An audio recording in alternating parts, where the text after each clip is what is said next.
ಆಡಳಿತ ಮತ್ತು ವಿಪಕ್ಷಗಳ ಮಧ್ಯೆ ಜಾತಿವಾರು ಜನಗಣತಿ ಜೋರಾಗಿದೆ. ಸದ್ಯಕ್ಕೆ ಈ ಜಾತಿವಾರು ಸೋರಿಕೆಯ ವಿಚಾರಕ್ಕೆ ಸಂಬಂಧಪಟ್ಟಂತೆ ಸರ್ಕಾರದ ವಿರುದ್ಧ ಕೇಸರಿ ಕೊತ್ತ ಅಂತ ಕುದಿತಾ ಇದೆ.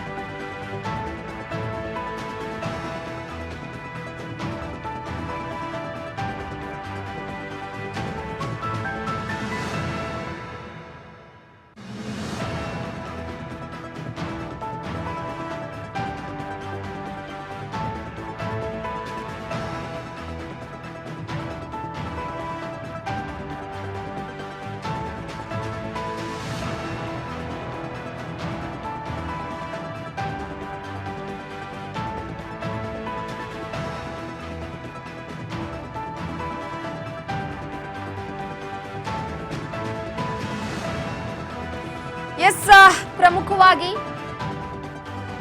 ನಾವೇ ನಂಬರ್ 1 ಎಂತ ಇದೆ ಮುಸ್ಲಿಂ ಸಮುದಾಯ. ಆಡಳಿತಾರೂಢ ಕಾಂಗ್ರೆಸ್ನಲ್ಲೇ ಜಾತಿ ಗಣತಿಯ ಜಟಾಪಟಿ ಜೋರಾಗಿದೆ. ಅಹಿಂದ ನಾಯಕರು ವರ್ಸಸ್ ಲಿಂಗಾಯತ ಒಕ್ಕಲಿಗರು. ಜಾತಿ ಗಣತಿ ವರದಿ ಅನುಷ್ಠಾನಕ್ಕೆ ಮೊದಲೇ ಪರ ವಿರೋಧ ವ್ಯಕ್ತವಾಗ್ತಾ ಇದೆ. ಒಂದು ವರ್ಷಕ್ಕೆ ಬೇಡ, ಒಂದು ದಿನಕ್ಕೆ ಎಷ್ಟು ಶಿಶುಗಳು ಜನನ ಆಗ್ತವೆ, ಎಷ್ಟೋ ಶಿಶುಗಳು ಮರಣ ಆಗ್ತವೆ. ಸೊ ಒಂದು ದಿನಕ್ಕೆ ಅಷ್ಟು ಶಿಶುಗಳು ಜನನ ಆಗುವಂತಹ ವಿಚಾರವಾಗಿ ಈಗ 10 ವರ್ಷದಲ್ಲಿ ಈ ಕೋವಿಡ್ ಸಂದರ್ಭದಲ್ಲಂತೂ ಆ 2 ವರ್ಷದಲ್ಲಿ ಅತಿ ಹೆಚ್ಚಾಗಿ ಮಕ್ಕಳ ಸಂಖ್ಯೆ ಕೂಡ ಜಾಸ್ತಿ ಆಗಿತ್ತು, ಸಾವಿನ ಸಂಖ್ಯೆ ಇನ್ನೂ ಜಾಸ್ತಿ ಆಗಿತ್ತು. ಸೊ ಈ ಸಂದರ್ಭದಲ್ಲಿ ಅದು ಹೇಗೆ ಜಾತಿ ಗಣತಿಯ ವಿಚಾರಕ್ಕೆ ಸಂಬಂಧಪಟ್ಟಂತೆ ಇದನ್ನ ಪರಿಗಣನೆ ತೆಗೆದುಕೊಳ್ತಾರೆ ಅನ್ನುವಂಥದ್ದು ಪ್ರಶ್ನೆ ಆಗ್ತಿದೆ. ಇದೇ ವಿಚಾರಕ್ಕೆ ಸಂಬಂಧಪಟ್ಟಂತೆ ಮಿನಿಸ್ಟರ್ಗಳೆಲ್ಲ ಓದ್ಕೊ ಬರ್ಬೇಕು ಅಂತ ಡಾಕ್ಟರ್ ಜಿ ಪರಮೇಶ್ವರ್ ಅವರು ಹೇಳಿದ್ದಾರೆ. ಬನ್ನಿ ಕೇಳೋಣ ಏನ್ ಹೇಳ್ತಿದ್ದಾರೆ ಇನ್ನಷ್ಟು ವಿಚಾರಗಳನ್ನ ಅಂತ. ಮಾತ್ರ ಇನ್ನೂ ಓದ್ತಾ ಇದ್ದೀನಿ, ಇನ್ನೂ 4-5 ಪೇಜ್ ಓದಿದ್ದೀನಿ, ಇನ್ನೂ ಓದ್ತಾ ಇದ್ದೀನಿ.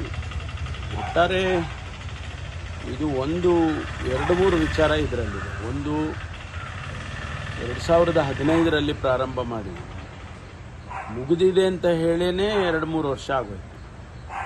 ಮತ್ತು ಅದನ್ನು ನಾವು ಅದರ ಇಂಪ್ಯಾಕ್ಟು, ಅದರ ಯೋಜನೆಗಳು, ಅದರ ಚರ್ಚೆಗಳು ಅದು ಒಂದು ಭಾಗ ಇಡೋಣ. ಆದರೆ ಅದನ್ನು ಹೊರಗಡೆ ತರೋದಕ್ಕೆ ಒಂದು ಕಷ್ಟ ಆದಂಥ ಸಂದರ್ಭ. ಅದಕ್ಕಾಗಿ ಈಗ ಮಾನ್ಯ ಮುಖ್ಯಮಂತ್ರಿಗಳು ಅದನ್ನು ಹೊರಗಡೆ ತಂದಿದ್ದಾರೆ. ವಸ್ತುಸ್ಥಿತಿ ಏನಿದೆ ಅನ್ನೋದು ಒಂದು ಗೊತ್ತಾಗಿದೆ ಅಷ್ಟೇ. ಇದ್ರ ಮುಂದಕ್ಕೆ ಇಂಪ್ಯಾಕ್ಟ್ ಏನು, ಅದರ ಸ್ಟಡಿ, ಅದರ ಎಫೆಕ್ಟು, ಯೋಜನೆಗಳು ಮತ್ತು ಕಾರ್ಯಕ್ರಮಗಳು ಅವೆಲ್ಲನ ಈಗಲೇ ಹೇಳೋಕ್ಕಾಗೋದೇ ಇಲ್ಲ. ಅದರಿಂದ ಈಗ ಅವರು ನಮಗೆಲ್ಲ ಪ್ರತಿಗಳನ್ನು ಕೊಟ್ಟಿದ್ದಾರೆ.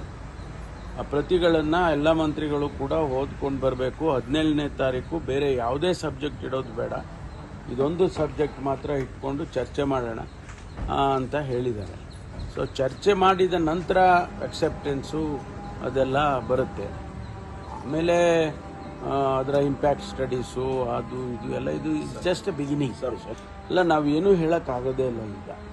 ಈಗ ವರದಿಯನ್ನು ನಾವು ಸ್ಟಡಿ ಮಾಡಿ ಈಗ 15ರಿಂದ ಸ್ಟಾರ್ಟ್ ಆಗಿದ್ದು, ಪ್ರಾರಂಭ ಆಗಿದ್ದು 15ರಿಂದ.